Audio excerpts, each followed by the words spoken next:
প্রিয় দর্শক, দেশে বিদেশে যে যেখান থেকে দেখছেন সবাইকে স্বাগত জানাচ্ছি আইএফআইসি ব্যাংক নিবেদিত এনটিভির নিয়মিত আলোচনা ধর্মীয় অনুষ্ঠান এই সময়।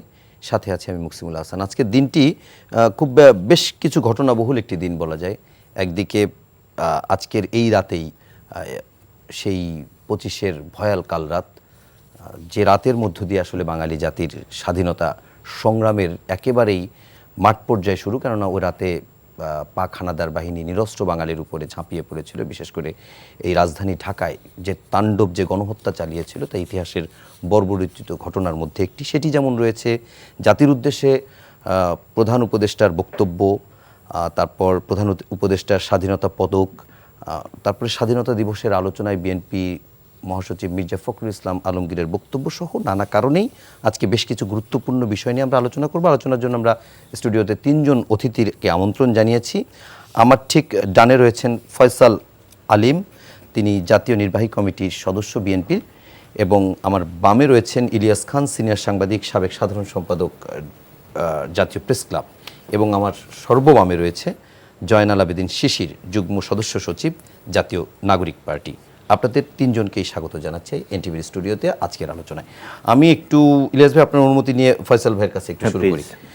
ফয়সাল ভাই, আজকে যে কথাটি বলছিলাম, যে বিএনপি মহাসচিব মির্জা ফখরুল ইসলাম আলমগীর তিনি আজ দুপুরে স্বাধীনতা দিবসের আলোচনায় বক্তব্য দিয়েছেন। সেখানে বেশ কিছু বিষয়ে কথা বলেছেন। তার ভিতরে সোশ্যাল মিডিয়ায় নতুন কুতুব সৃষ্টি হয়েছে যারা দেশকে নৈরাজ্যের দিকে নিয়ে যেতে চায়, এটি তিনি বলেছেন। নতুন করে ষড়যন্ত্র শুরু হয়েছে, সেনাবাহিনীকে বিতর্কিত করার চেষ্টা করা হচ্ছে। যারা পাকিস্তানের সহযোগিতা করেছে, হত্যা করেছে, তারা এখন গলা ফুলিয়ে কথা বলছে। জিয়াউর রহমানকে নিয়ে অনেকে ধৃষ্টতা দেখায়। আওয়ামী লীগকে আর কোনো গণতান্ত্রিক সুবিধা দেওয়ার কথা চিন্তা করা যায় না। আরও কয়েকটি কথা বলেছে। আমি কি পয়েন্টগুলো আপনাকে বললাম, আমি যে পয়েন্টটা নিয়ে একটু আপনার সাথে আলোচনা শুরু করতে চাই। নতুন করে ষড়যন্ত্র শুরু হয়েছে, সেনাবাহিনীকে বিতর্কিত করার চেষ্টা করা হচ্ছে। ঠিক এই বক্তব্যটি আমরা গতকালকে, এর থেকে আরও কনক্রিট বক্তব্য আমরা গতকাল বিএনপি ভারপ্রাপ্ত চেয়ারম্যান তারেক রহমান তিনিও বলেছেন, যেটি গণমাধ্যম কর্মীদের সঙ্গে বা তার যে একটি ভার্চুয়ালি ইফতার অনুষ্ঠান ছিল সেখানে তিনি এই বক্তব্য দিয়েছিলেন। তা আসলে এই যে সেনাবাহিনীকে বিতর্কিত করার চেষ্টা করা হচ্ছে, এটি আসলে কি হাসনাতের একটি পোস্টের কারণেই, নাকি আরও কোনো প্রেক্ষাপট আছে? আর নতুন ষড়যন্ত্র আপনাদের দলের দৃষ্টিতে কি? দেখুন, প্রথমেই আমি বলবো যে বাংলাদেশ সেনাবাহিনী গত অগাস্টের 3 তারিখের পরে যে ভূমিকা রেখেছিল, এবং সেই ভূমিকার ফলেই কিন্তু এই ফ্যাসিস্ট হাসিনা পালিয়ে যায়। তো আমরা যদি এই সেনাবাহিনীকে খাটো করে দেখি, তাহলে আমাদের এটা কমপ্লিটলি ভুল হবে। বাংলাদেশ সেনাবাহিনীর ভূমিকা এটা খুব বাংলাদেশের মানুষ এটাকে অ্যাকসেপ্ট করেছে, এবং এই ফ্যাসিস্ট পালিয়ে যাওয়ার অন্যতম কারিগর ছিল কিন্তু বাংলাদেশ সেনাবাহিনী। আসলে ঘটনাটার সূত্রপাত হয়েছে যখন হাসনাত আবদুল্লাহ সাহেব তাদের যে আলোচনা, সেই আলোচনাগুলোকে উনি প্রকাশ করে দিলেন সোশ্যাল মিডিয়াতে। আমরা কি দেখি? আমরা দেখি একটা রাজনৈতিক দলের নেতাদের কিছুটা রাষ্ট্রীয় গোপনীয়তা বজায় রেখে চলা। পৃথিবীর সব দেশে এই নিয়ম আছে। আমাদের বাংলাদেশের ক্ষেত্রে আমরা সোশ্যাল মিডিয়াকে এমনভাবে ব্যবহার করি যে আমরা রাষ্ট্রীয় গোপনীয়তা বলে আর কিছু থাকে না। আমরা এমনভাবে কথা বলা শুরু করেছি যাতে সেনাবাহিনী জনগণের মুখোমুখি এসে দাঁড়িয়েছে। সত্যিকার অর্থে যদি আপনি মোটা দাগে বলেন, তাহলে বাংলাদেশ সেনাবাহিনীর ভূমিকা প্রশংসনীয়, এবং বাংলাদেশের সেনাবাহিনীর এই প্রশংসনীয় ভূমিকার ফলেই আজকে অতি দ্রুত হাসিনা পালিয়ে যায় ভারতে। এবং সেই দৃষ্টিভঙ্গিতে আমি মনে করি বাংলাদেশ সেনাবাহিনীকে এই ধরনের কন্ট্রোভার্সিয়াল কথার বাইরে রাখা উচিত, এবং সেনাবাহিনীকে সেনাবাহিনীর কাজ করতে দেওয়া উচিত। তারা যেভাবে সহযোগিতা করছে, এটা রাষ্ট্রের নিরাপত্তা এবং দেশের জনগণের জানমালের নিরাপত্তার জন্য সেনাবাহিনী যেভাবে কাজ করছে, সেনাবাহিনীকে আমরা অভিনন্দন জানাই। সুতরাং আমাদেরকে সোশ্যাল মিডিয়া থেকে এই ধরনের বক্তব্য, এই ধরনের আলোচনা হতেই পারে, যে কোনোভাবে যে কোনো রাজনৈতিক দলের সাথে সেনাপ্রধান কথা বলতে পারেন, বা যারা সিনিয়র লিডার্স আছেন আর্মিতে বা সামরিক বাহিনীতে, তারা কথা বলতে পারেন। তো সেটাকে আমাদের পাবলিকলি আনাটা মোটেই উচিত হয়নি। আচ্ছা, আমরা আবার আসবো। আমরা ছোট্ট ছোট্ট করে এই ব্যাপারটা নিয়ে একটু ইলিয়াস ভাইয়ের কাছে একটু জানতে চাই। ইলিয়াস ভাই, ফয়সাল ভাই বলছিলেন, তার বলার ভিতরে একটা জায়গা হচ্ছে যে রাজনীতির ব্যাকডোরে অনেক আলোচনা হয়, অনেক কথা হয়, অনেক বিষয় নিয়ে হয়তো বার্গেনিংও হয়। তো সেই বিষয়গুলো প্রকাশ্যে হয়তো আসে না। এখন আপনার কাছে এটি কি মনে হয় যে এই রাজনৈতিক দলটি নতুন, তাদের একেবারে পথ চলা নতুন, সে কারণে কি করা উচিত না উচিত এগুলো বুঝতেছে না, নাকি এর পেছনে আসলেই কোনো ষড়যন্ত্র অন্য কিছু আছে? না, আমি ষড়যন্ত্র মনে করি না, বাট তারা তো তরুণ, তাদের নতুন দল শুরু করেছে, ভুলভ্রান্তি থাকতেই পারে। যেমন এক তরুণ বলেছেন জিয়াউর রহমানকে কি বলে যে 7ই নভেম্বরে যে গণ অভ্যুত্থান হয়েছিল, তিনি নাকি সেই লুট করেছেন। তাকে কিন্তু জনগণ ক্ষমতায় বসে গেছিল, বাট এক অর্বাচীন বালক বলেছে তিনি এটি হাতিয়ে নিয়েছিলেন জোর করে। এই বিষয়টি তা না। তো এইসব কথা থেকে বিরত থাকতে হবে, এগুলো করে পার পাওয়া যায় না আসলে। তো আপনি যেটি বলেছেন, এটি যে পর্দার অন্তর অনেক কিছু হয়, বাইরে একটা হয় ভিতরে একটা হয়, সব কিছু পাবলিকলি বলা তো শোভন না, আমি মনে করি রাজনৈতিক শিষ্টাচারের মধ্যেও পড়ে না। সুতরাং যিনি বলেছেন তার দলেরও অনেকেই প্রতিবাদ করেছেন, পরে বিভিন্ন মত দিয়েছেন, যেমন সার্জিস আলম তিনি অন্য কথা বলেছেন, তারপরে আরেক অন্যরা অনেক কথাই বলেছেন, মানে তার কথার সাথে হুবহু কেউ আর বক্তব্য দেন, এটি এটি এটি ভালো দিক। আর ষড়যন্ত্র বলেন এই কারণে, ষড়যন্ত্রের চেষ্টা হবে নানা কিছু, যেমন গত কদিন ধরে এই জরুরি অবস্থা জারি হচ্ছে, সামরিক আইন জারি হচ্ছে, গ্রেপ্তার হচ্ছে, অমুক এবি পার্টিসে জেনারেল সেক্রেটারি গ্রেপ্তার হচ্ছে, এগুলো এখন কি বলবো, দুধের সাথে ঘোলে মেটানোর চেষ্টা যার পতিত স্বৈরাচারের। তারা বাংলাদেশ থেকে উচ্ছেদ হয়েছে, গত 15.5 বছর যে দুর্বিনীত শাসন চালিয়েছে, লুটপাট করেছে, টাকা পাচার করেছে, সব কিছু একদম লাগামহীনভাবে করেছে। হঠাৎ করে সেটি বন্ধ হয়ে গেছে, এটি কোনোভাবেই মানতে পারে না, একজন আওয়ামী লীগেরও মান না। তারা যে অত্যাচার নির্যাতন বাংলাদেশের মানুষের ভোটাধিকার কেড়ে নিয়েছে, এগুলো একজন আওয়ামী লীগের স্বীকার করতে চায় না। তাদের নেতৃত্ব কি মনে হয় আপনার কাছে? আপনি তো অনেকদিন সাংবাদিকতা করেন। তাদের মেন্টাল মেকআপে এরকম। এই দেখুন, একটু পিছনে যাই, যে এই যে আমরা গণতন্ত্রের জন্য আমরা পূর্বসূরিরা যুদ্ধ করেছিলেন, জীবন দিয়েছেন অনেক 71 সালে, সেই গণতন্ত্র তারাই হত্যা করেছে। এই মানুষের মাথা কেটে হোলি খেলেছে রক্ষী বাহিনী দিয়ে। এসব অত্যাচারের কাহিনী তো আমরা জানি। তাদের মেন্টাল মেকআপই গণতন্ত্র নেই। এবং আপনি দেখবেন যে এলাকার সবচেয়ে স্বর্ণমার্কার লোকটি আওয়ামী লীগ করে, তো সব এলাকায় স্বর্ণ, তা এই মেন্টাল মেকআপের লোক যারা, তারা আওয়ামী লীগ করে। এবং আমি দেখুন, এই যে আমাদের আবরার ফাহাদ একটি ছেলেকে, বুয়েটের একটি ছেলেকে কিভাবে পিটিয়ে মারলো, কোনো সুস্থ মস্তিষ্কের মানুষ পারে? কিন্তু সেটি তারা করেছে। তো আমি যেটা বলতেছিলাম, এই শোক তারা ভুলতে পারেনি, যে এত অন্যায় অত্যাচার, এত নির্যাতন, এত পয়সা পাতি ইনকাম করেছে, হঠাৎ করে বন্ধ হয়ে গেছে, এটি তারা ভুলতে পারে না। এখন এই জন্য নানা কি বলে যে নানা কিছু করতে চাচ্ছে, কিন্তু মক্কা বহুদূর। পৃথিবী যে স্বৈরাচারের পতন হয়, সেই স্বৈরাচার ফিরে এসছে খুব কম। সাদ্দাম ফিরে আসেনি, গাদ্দাফি ফিরে আসেনি, অনেক কোনো স্বৈরাচার ফিরে আসেনি। সুতরাং যতই চিন্তা করুক যে একদম দেশের দোরগোড়ায় রয়েছে, আমি ফিরে আসবো, এত সোজা না, এত সোজা না। সুতরাং আমার বন্ধুদের বলতে চাই, 56 যে বর্গমাইল আমাদের সবার, আপনারা যে ভুলগুলো করেছেন, মানুষের সাথে অন্যায় করেছেন, এগুলো স্বীকার করে অন্তত দেশে কোনো অস্থিতিশীলতা সৃষ্টি করার চেষ্টা করবেন। এবং সেনাবাহিনীর কথা যে বলেছেন, 90-এর আন্দোলন আমরা ছিলাম একদম, জেনারেল এরশাদ কিন্তু স্বৈরাচার এরশাদ শেষ পর্যন্ত কিন্তু আবার নতুন করে সামরিক আইন জারি করে ক্ষমতায় টিকে থাকতে চেয়েছেন, জরুরি অবস্থা জারি করে, কিন্তু সেনাবাহিনী কিন্তু বেঁকে বসছে। এবারও সেনাবাহিনী গুলি চালাতে বলেছে, এবং শেখ হাসিনা কিন্তু বলেছিলেন প্রয়োজনে আপনারা গুলি করুন, বিমান বাহিনী বোম্বিং করবে, আর অন্যান্য বাহিনী তারা গুলি করতেই ছিল, কিন্তু কেউ কিন্তু রাজি হয়নি। বিশেষ করে সেনাবাহিনী, বিমান বাহিনী এরা কিন্তু রাজি হয়নি, যে কারণে তাকে পালিয়ে যেতে হয়েছে। এবং বাংলাদেশে 2জন লোক পালিয়ে গেছে, এই 800 বছর আগে লক্ষণ সেন, আর এবার পালিয়ে গেলেন শেখ হাসিনা, যে যদিও তিনি 2 দিন আগেও বলেছিলেন বঙ্গবন্ধুর মেয়ে পালিয়ে যায় না। সুতরাং তাদের সব আস্ফালন শেষ হয়েছে, এখন শুধু তাদের গ্লানি প্রাপ্য আছে, এবং বাংলাদেশের মানুষ সেটি তাদেরকে দিচ্ছে এবং দিবে। সুতরাং এসব করে লাভ নেই। যে কথাটি আগেও আমি বলেছি, যে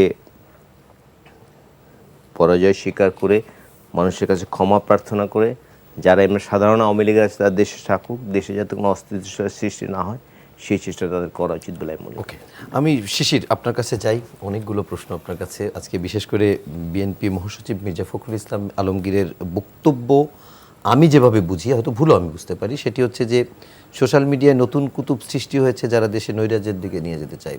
এটি হয়তো এরকম হতে পারে আমার ধারণা যে আপনাদের রাজনৈতিক কর্মসূচিগুলো অনেকটাই প্রথমে ফেসবুক থেকে আসছে, এবং ফেসবুকেই এত বড় একটা ঘটনা আসনাতের যে পোস্টটি আমরা দেখলাম সেটিও আমরা ফেসবুকে দেখলাম।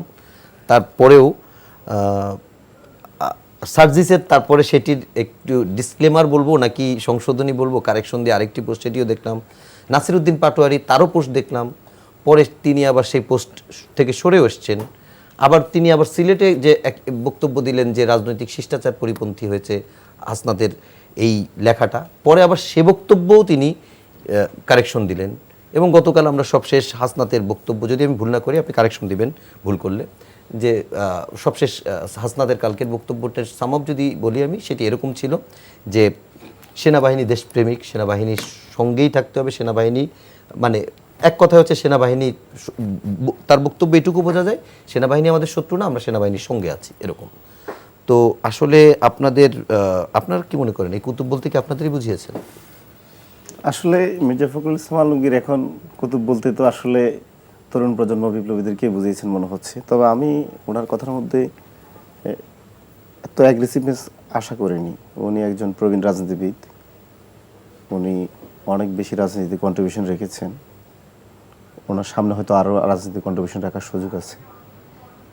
ওনার কথার মধ্যে ইদানিং খুব বেশি অ্যাগ্রেসিভনেস চলে আসছে। আপনি যদি দেখেন আমাদের যে হাসান আবদুল্লাহ বলেন, সার্জিস আলম বলেন, নাসিরুদ্দিন পাটোয়ারি বলেন, সবার কথার মধ্যে কিন্তু খুব বিরোধ নাই। হয়তো আমাদের নেতাদের সমন্বয়হীনতার কিছুটা ঘাটতি ছিল, এটা স্বীকার করা যায়, কিন্তু কেউ কারো খুব বিরুদ্ধে বলেছে এরকম না। নাসিরউদ্দিন পাটোয়ারির পোস্টটা বেশি একটু সমালোচিত অ্যাপ্রোচ নিয়ে হয়েছে, হয়তো অ্যাপ্রোচের প্রবলেম। অ্যাপ্রোচ নিয়ে, কিন্তু সবাই যে সত্য কথা বলেছেন, সঠিক পথে আছেন, সবাই সবারটাকে কিন্তু মানে স্বীকারোক্তি দিয়েছেন। আপনি দেখেন যে জিনিসটা আমাদের বলা হচ্ছে যে সেনাবাহিনী নিয়ে মানে আমরা কথা বলা যাবে না, বা আসলে বাংলাদেশ সেনাবাহিনী বা বাংলাদেশের কোনো প্রতিষ্ঠানকে নিয়ে তো কোনো রাজনৈতিক দল সরাসরি কথা বলে না, এটা বলা উচিত না। কিন্তু সেনাবাহিনীর মধ্যে যদি কেউ তার ওই প্রাতিষ্ঠানিক যে প্রফেশনালিজম, পেশাদারিত্বের যদি ঘাটতি দেখা যায়, তাহলে তো কথা আমাকে বলতে হবে। কারণ আপনি যখন পিপলস রিপাবলিক বলবেন, তাহলে পিপলস রিপাবলিক এখানে আপনি সবার আগে হচ্ছে জনগণ, আপনি এখানে দেখতে হবে আগে জনগণ, তারপরে হচ্ছে আপনার সেনাবাহিনী বলেন, অন্য প্রফেশনাল বলেন, সাংবাদিক বলেন, ডাক্তার বলেন, ইঞ্জিনিয়ার বলেন, পরে হচ্ছে আপনি ওইভাবে চিন্তা করবেন। প্রাতিষ্ঠানিক চিন্তাটা আগে চিন্তা করা লাগবে আপনার জনগণটাকে। এখানে দেখেন আমাদের সেনাবাহিনীর প্যাটার্নটা এই অঞ্চলে তো মানে শুধু নতুন না, 47-এর পরে সেনাবাহিনী তো আমরা বিভিন্ন জিনিস দেখলাম। তো ফিরোজ খান নুন থেকে কীভাবে আপনার ইস্কান্দার মির্জা ক্ষমতাটা নিয়ে নিলেন, আইয়ুব খান ক্ষমতাটা নিয়ে নিলেন, তারপরে তো হচ্ছে ইয়াহিয়া খান। বিভিন্ন সময় আমাদের কিন্তু এখানে এরকম দু একজন বড় মাপের সেনা অফিসার তাদের পেশাদারিত্বের ঘাটতির কারণে এখানে আমাদের অপশাসন কিন্তু এসেছে। আপনি যে জিনিসটা এখন জিয়া রহমান সাহেব সম্বন্ধে আমরা শ্রদ্ধা রেখে বলি, উনি ওই সময় দেশের দায়িত্ব নিয়েছেন, কিন্তু ওনার জিনিসটাও তো আমরা অনেক সময় মানে বেদনার সুরে ওনাকেও তো আমরা সমালোচনা করি। কেন উনি এই সেনাবাহিনীর সহযোগিতা নিয়ে তৎকালীন আওয়ামী লীগকে পুনর্বাসন করলেন? দেশের মানুষ তো 75-এ আওয়ামী লীগকে একটা রায় দিয়ে দিয়েছিলেন, সেনা এবং জনগণ মিলে আওয়ামী লীগের বিরুদ্ধে উদ্বোধন করেছেন, কিন্তু আবার কি হলো? সেনাবাহিনী বলেন, উনি তো তখন সেনাপ্রধানের ছিলেন, সেনাবাহিনী জিয়া রহমান নেতৃত্বে তো আওয়ামী লীগকে পুনর্বাসন না করলেও পারতেন। এই যে আওয়ামী লীগকে পুনর্বাসন করা, তারপর হচ্ছে এরশাদ সেনাবাহিনীকে অপব্যবহার করা, সেনাবাহিনী একটা প্রতিষ্ঠান এটাকে রাজনৈতিকভাবে ব্যবহার করা, ব্যক্তি স্বার্থে ব্যবহার করা, এগুলো তো সেনাবাহিনীকে দিয়ে করানো হয়েছে। এগুলো নিয়ে তো আমাদের কথা বলতে হবে, এই টেবুতে তো থাকা যাবে না। আপনি যদি দেখেন এই যে 111 যেটা, এটা কারা করলো? কয়েকজন সেনা অফিসার করলো, প্রাতিষ্ঠানিকভাবে কিন্তু করে নাই। তারা কি করলো? বাংলাদেশটা ইন্ডিয়ার হাতে উঠিয়ে দিল একটা পাতানো নির্বাচন করে 8 সালে। তাহলে আমরা কি এই প্রতিষ্ঠান, যারা এই প্রতিষ্ঠানকে ধ্বংস করছেন, প্রাতিষ্ঠানিক এই পেশাদারিত্ব নষ্ট করছেন, বাংলাদেশের মানুষের ভাগ্য মানে ধূলিসাৎ করে দিচ্ছেন, তা আমরা তাদের বিরুদ্ধে কথা বলবো না? এটা কোন ধরনের আবার ডেমোক্রেটিক প্র্যাকটিস? যে এরকম কিছু বললেই বলবে যে আমরা ষড়যন্ত্র করছি, আমরা কুতুব। আমরা তো ভাই এই জেনারেশন তো এটা সহ্য করবো না। আপনি চিন্তা করলে এখন হচ্ছে ডিজিটাল ওয়ার্ল্ড, মানুষ বলতেছে এটা সামনে হবে প্ল্যানেটারি ওয়ার্ল্ড।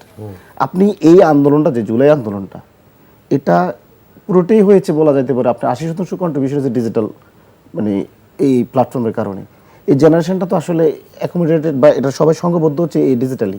তো আপনি যদি ডিজিটাল এই জেনারেশনকে, এই জেনজি জেনারেশনকে যদি আপনি এভাবে ট্রিট করেন বা এদেরকে এভাবে লেভেল দিয়ে দেন, এরা কুতুব, তাহলে তো আমার তো মনে হয় আপনারা এখনো পুরনো দিনের ওই মানদাতার রাজনীতিতে আছেন, বা আপনাদের যে রাজনৈতিক যে সংস্কার দরকার, দলীয় যে সংস্কার দরকার, এটা আসলে ছিটোফুটো হয় নাই। আপনারা এই জুলাই বিপ্লব থেকে আসলে সেইভাবে হৃদয় দিয়ে শিক্ষা নিতে পারেন নাই। আপনাদের জন্য হয়তো আমরা দুঃখই করা লাগবে, হয়তো আপনাদের জন্য খারাপ কিছু আসতেছে।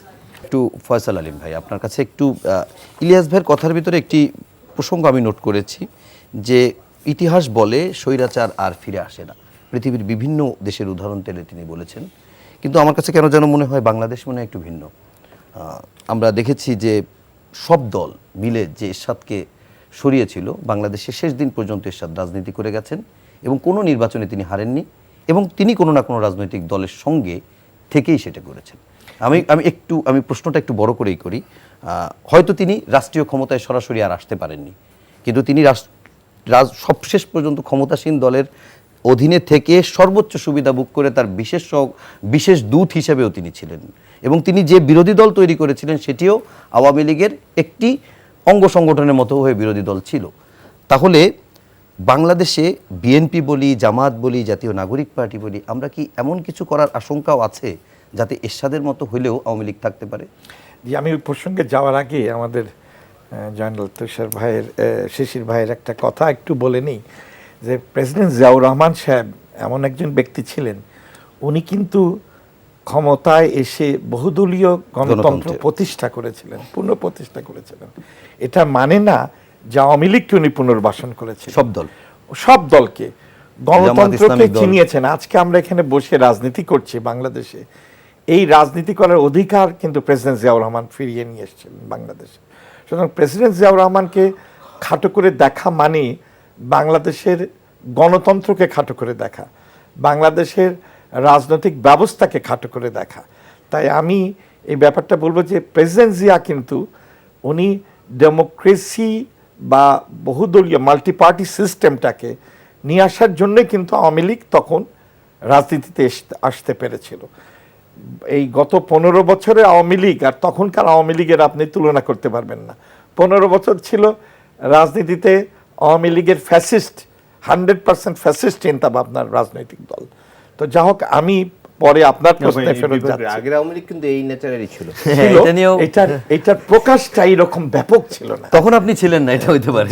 না, আমরা ছিলাম, কিন্তু এত ব্যাপক প্রকাশ ছিল না যে প্রকাশটা এখন হয়েছে। এখন ধরেন আমরা 96 তো আওয়ামী লীগকে দেখেছি, 96 আওয়ামী লীগ, 96 2001 সাল। আপনি এবার কি করেছে তারা বাংলাদেশের শত শত গুম, শত শত খুন, নিরীহ মানুষকে ধরে নিয়ে এসে হত্যা করা। এই যে 9 জনের হত্যা, একটা নিউজ বেরিয়েছে যে বিভিন্ন জেলা থেকে নিয়ে এসে জঙ্গি দেখিয়ে 9 জনকে হত্যা করা হয়েছে কল্যাণপুরে।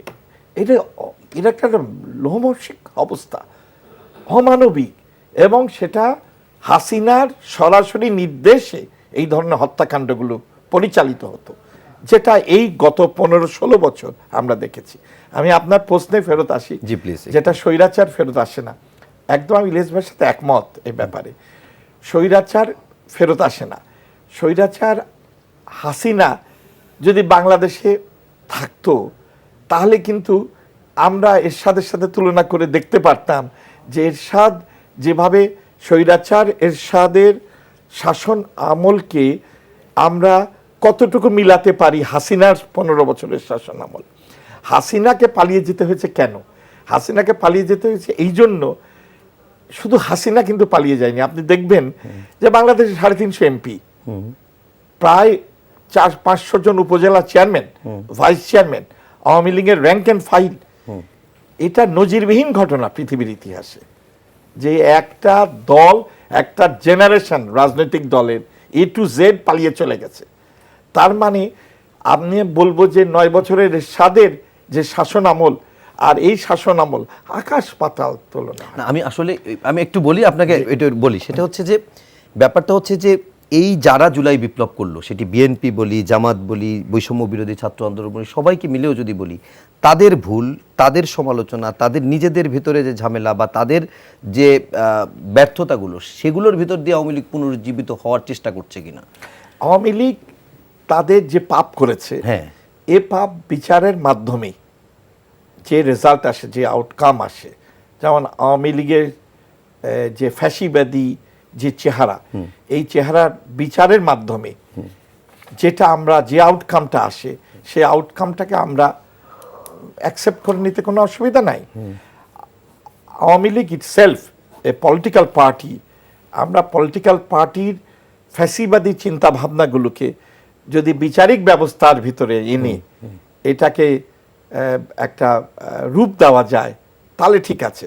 আর আওয়ামী লীগের সাথে যারা জড়িত, রাজনীতি করেছেন, মানুষ হত্যা করেছেন, খুন করেছেন, টাকা লুটপাট করেছেন, বাংলাদেশের ব্যাংকিং ব্যবস্থাকে ধ্বংস করেছেন, তাদের তো মাপ পাওয়ার কোনো ধরনের উপায় নাই, কোনো স্কোপ নাই। এবং কেউ কিন্তু কোনোদিন বলেও নি যে আওয়ামী লীগকে মাপ করে দেওয়া হোক।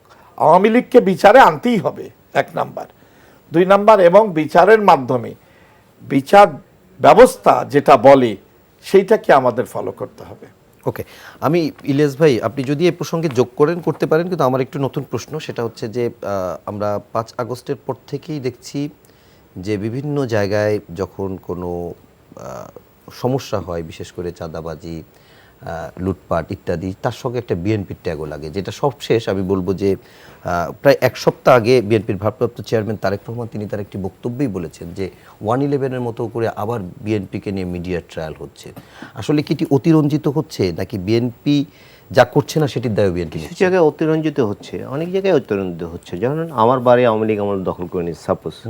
এরকম ঘটনা কিন্তু বাংলাদেশে হাজার হাজার হয়েছে, হাজার হাজার হয়েছে। আজকে আমার কাছে বলে গেছে, আমার এক ছোটো ভাই স্বর্ণের ব্যবসা করতো মিরপুরে, তার একটি দোকান আওয়ামী লীগ আমার দখল করে নিয়েছে। এখন হয়েছে কি, আওয়ামী লীগ পালিয়ে যাওয়ার পরে এই জায়গাগুলো তো খালি হয়ে গেছে, তার প্রতিষ্ঠানতে উনি আবার বুঝে নিয়েছেন।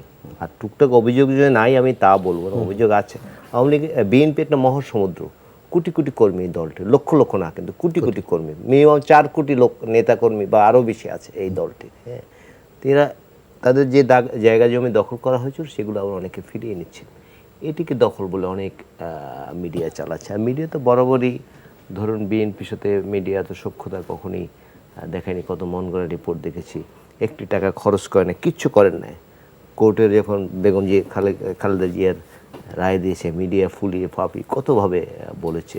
জনাব তারেক রহমানের যে টাকা বাজেটে ছিল না, সেই টাকা নাকি তিনি বিদ্যুৎ বিভাগ থেকে চুরি করে, এত টাকা কিন্তু বাজেটও ছিল না। তো এগুলো তো মিডিয়াই করেছে। সুতরাং আমি মিডিয়ার দোষ দিব না, বাট আমি বলতে চাই একটু সাবধানে রিপোর্ট করা উচিত, কারণ মিডিয়া তো মানুষ ফলো করে। দিন শেষে কিন্তু এখনও মিডিয়ার উপর মানুষ ভরসা করে। সুতরাং তিনি যে অভিযোগটি করেছেন জনাব তারেক রহমান, তিনি কিন্তু আন্দাজে করেননি, তিনি যথাযথ তথ্যের ভিত্তিতেই করেছেন। সুতরাং এই বিষয়ে আমাদের একটু সচেতন হওয়া উচিত। আর যে কথাটি আপনি বলেছেন বিভিন্ন জায়গায় চাঁদা, অনেক বিষয় আছে। ধরুন এই কারণ বাজার আওয়ামী লীগের সন্ডা পান্ডারা চালাতো এক সময়, দখল করে রেখেছিল তারা দীর্ঘদিন। এখন যদি এই বাজারটি উদ্ধার করতে হয়, অন্য কোনো দলের লোক আছে যারা উদ্ধার করতে পারবে? আইন শৃঙ্খলা বাহিনী করবে। আইন শৃঙ্খলা বাহিনী করে না, এত ফোর্স আমাদের দেশে নাই আসলে।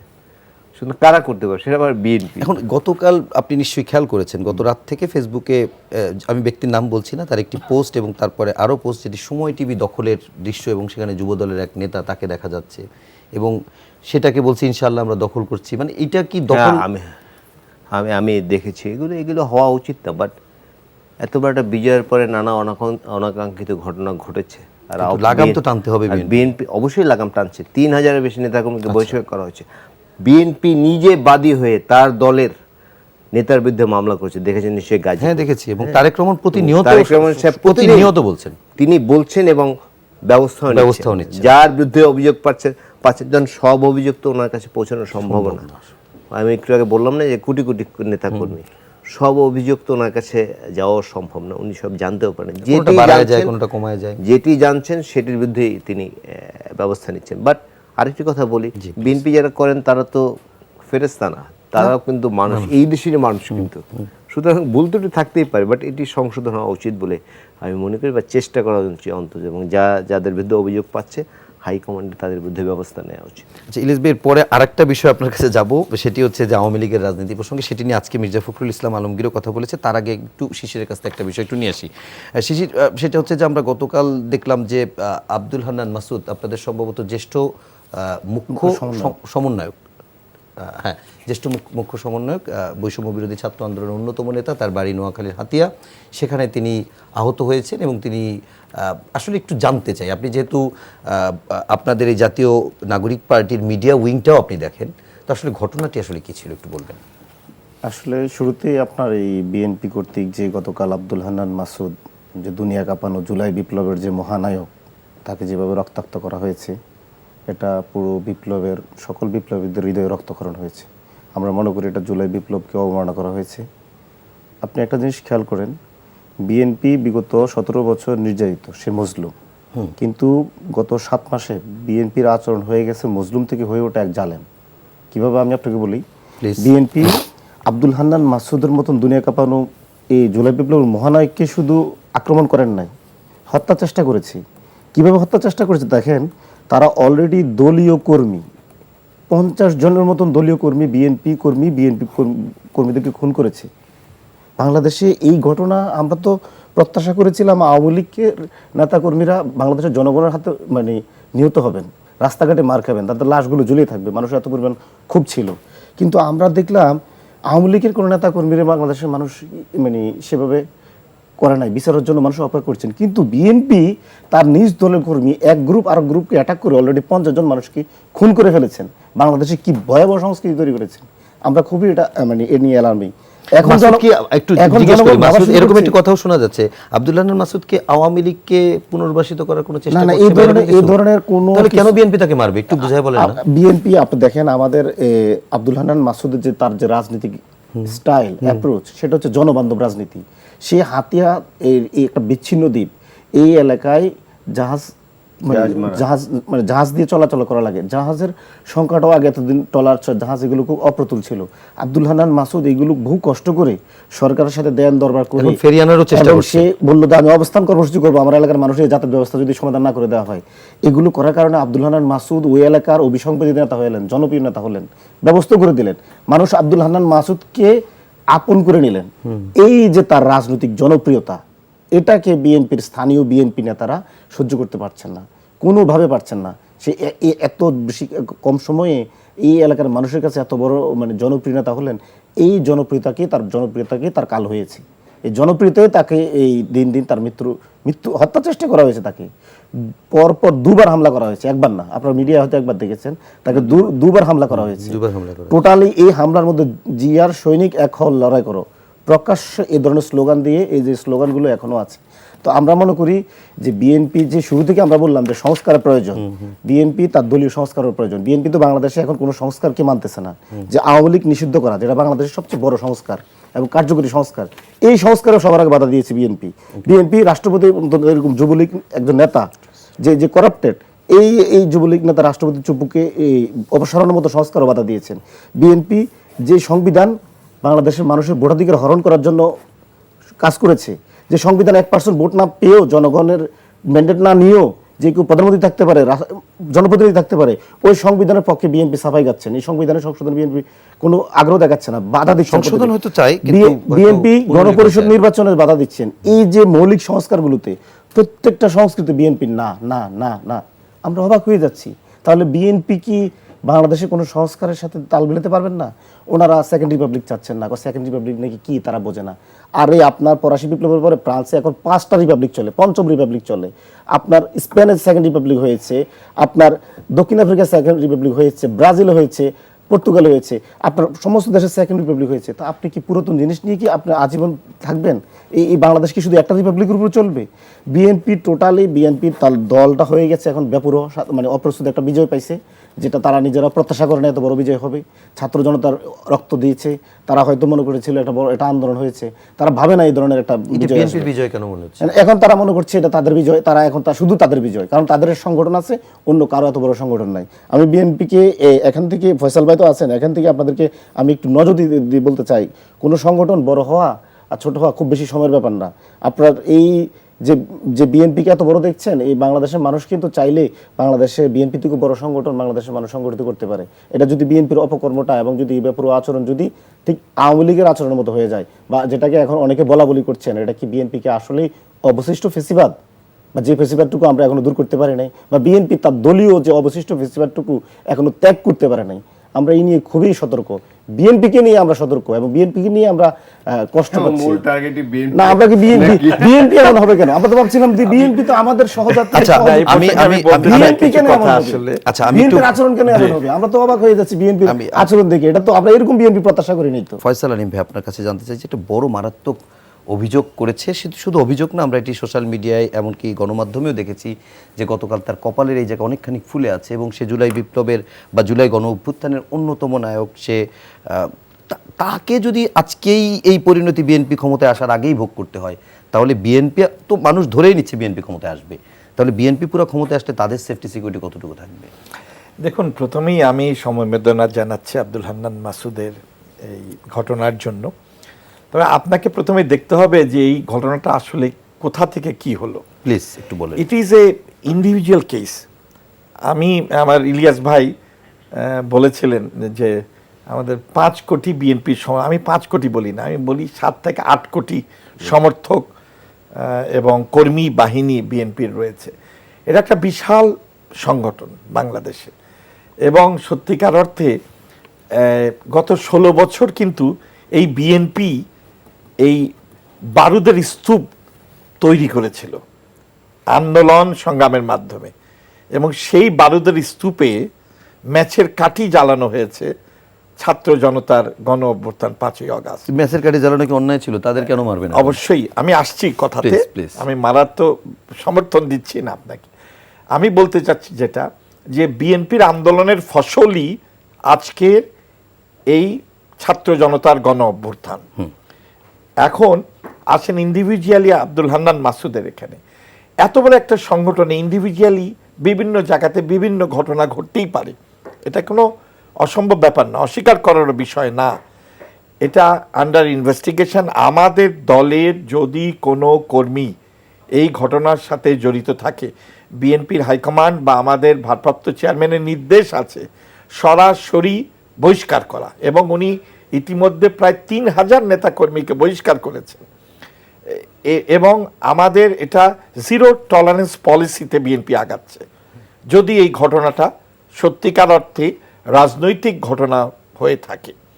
তো সুতরাং এই ব্যাপারে আমাদের অবস্থান খুব পরিষ্কার। আচ্ছা, এখানে আপনি অন্যভাবে নেবেন না, সেটি হচ্ছে যে ব্যাপারটা হচ্ছে যে বিএনপির সাথে কাঁধে কাঁধ মিলিয়েই কিন্তু এর আন্দোলন করেছে, আমরা দেখেছি। সাবেক স্বরাষ্ট্রমন্ত্রীর মতো আপনিও যদি এখন বলেন এটা বিচ্ছিন্ন ঘটনা, তাহলে আসলে জায়গাটা কই থাকে? আজকে যে আন্দোলনের অন্যতম সংগঠক সে দ্বিতীয়বার মার খেলো, অর্থাৎ প্রথমবার আপনি বিচার করেন নাই বিদায় দ্বিতীয়বার। এখন এই একদিনই দুইবার এখন ধরেন একবারই আমি তাকে হামলা করা হলো, এখন সেটি যদি বিচার বিএনপি না করে বা দলীয় কোনো ব্যবস্থা না নেয়, তাহলে অন্য জায়গাগুলোতে ভুল মেসেজ যেতে পারে না? মনে হয় মারতে হবে তাদের, এরকম মেসেজ যেতে পারে না? এটা তো সময় যায়নি, আমাদের একটা ইনভেস্টিগেশন আছে, যেটা আমি বললাম অলরেডি ইনভেস্টিগেশন হচ্ছে আমাদের দলের পক্ষ থেকে, এবং ঘটনা যদি সত্যি হয় এটার রিয়াকশন দেখবেন। শুনুন, জিরো টলারেন্স বিএনপির জন্য। বিএনপি কিন্তু আওয়ামী লীগ নয়। বিএনপির হাজার হাজার নেতাকর্মী তাদেরকে হত্যা করা হয়েছিল, তাদেরকে জখম করা হয়েছিল, খুন করা হয়েছিল, গুম করা হয়েছিল। এই নজির তো এই বাংলাদেশে রয়েছে।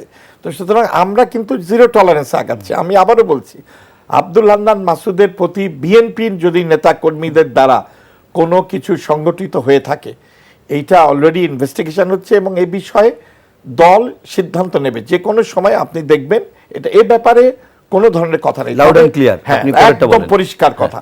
তবে আমার কিছু কথা আছে, এই যে চাঁদাবাজি বা এগুলো বলা হয়ে থাকে বিএনপি সম্বন্ধে, আমাদের ইলিয়াস ভাই কিছুটা বলেছেন, আমি একটু অ্যাড করতে চাই ওনার কথাতে, যে দেখেন এত বড় সংগঠনের একটা নানান ধরনের নানান মতের মানুষ থাকে।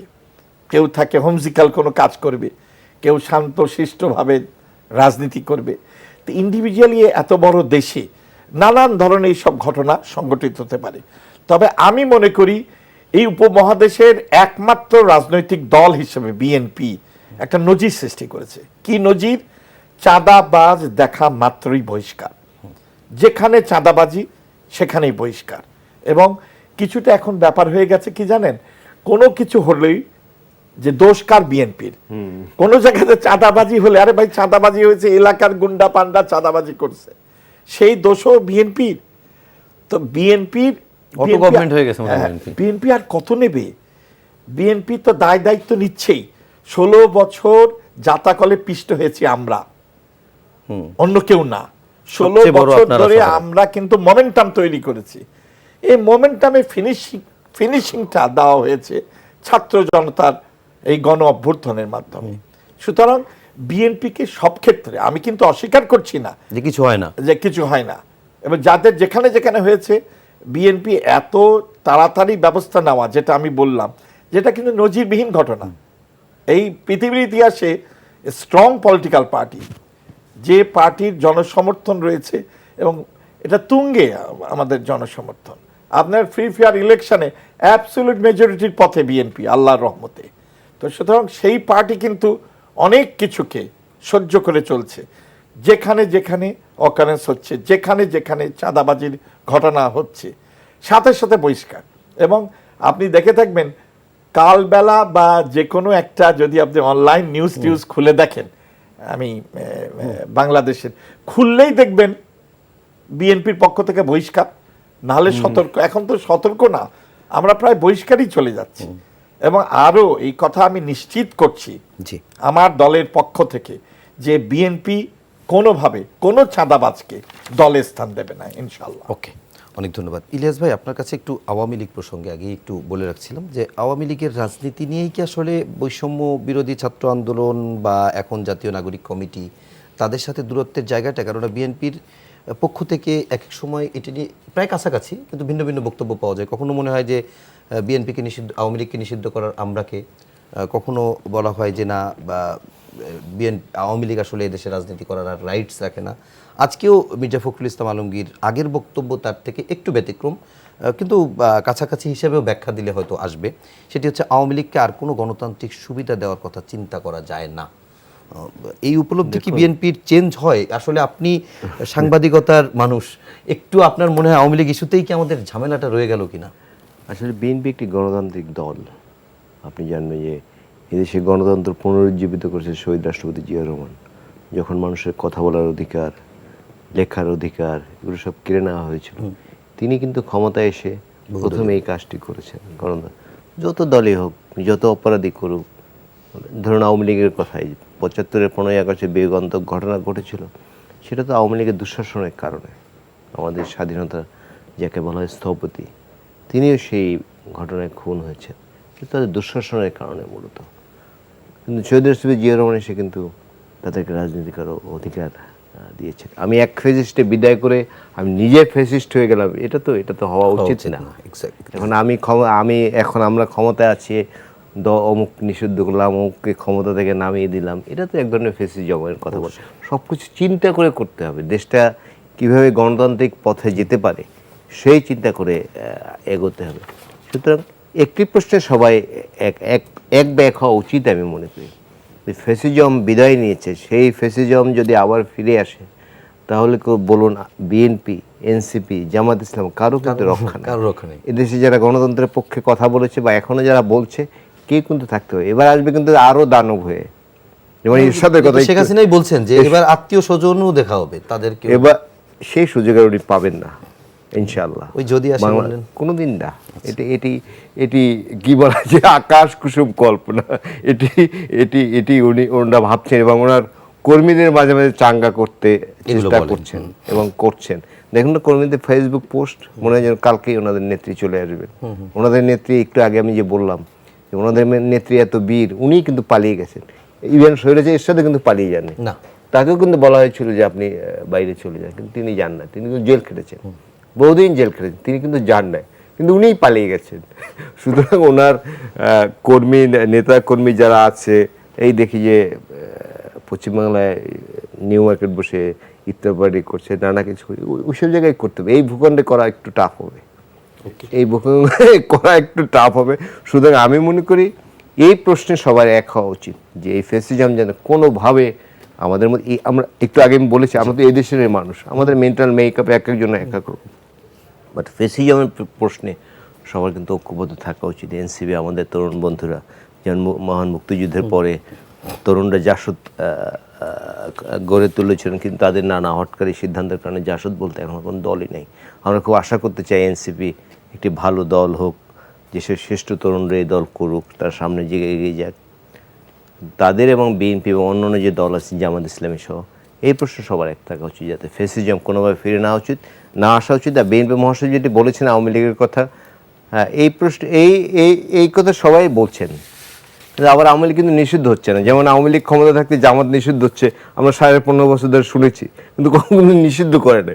রাজনীতির ভিতরেও একটা রাজনীতি আছে, সেটি রাজনীতিবিদরা এই ফয়সাল আলীম ভাই আছেন, তারাই ভালো বলতে পারে যে আসলে একদম শেষ পর্যায়ে আসছে। আমরা একটু ছোট্ট করে একটু জয়নাল আবেদিন শিশির আপনার কাছে জানতে চাই, সেটি হচ্ছে যে আপনাদের নেতাদের বক্তব্য বিভিন্ন সময় অন্য রাজনৈতিক দল না, আপনারা নতুন বাংলাদেশ গড়ার কথা বলেন, আপনাদের বক্তব্যের ভিতরে এরকম ভিন্নতা পায়।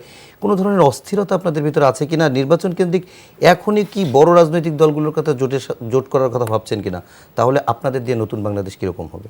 আচ্ছা, আপনার এই প্রশ্নে যাওয়ার আগে আমি একটু ফয়সাল ভাইয়ের সাথে শ্রদ্ধার সাথে একটা ব্যাপারে দ্বিমত করতে চাই। সেটা হচ্ছে উনি বললেন যে এই জুলাই আন্দোলন ওনাদের আন্দোলনের ফসল। আসলে আমার কাছে মনে হলো জুলাই আন্দোলন আসলে বিএনপির কোনো এটা আন্দোলন না। বিএনপি এই আন্দোলনের অন্যতম স্টেক হোল্ডার, বড় স্টেক হোল্ডার।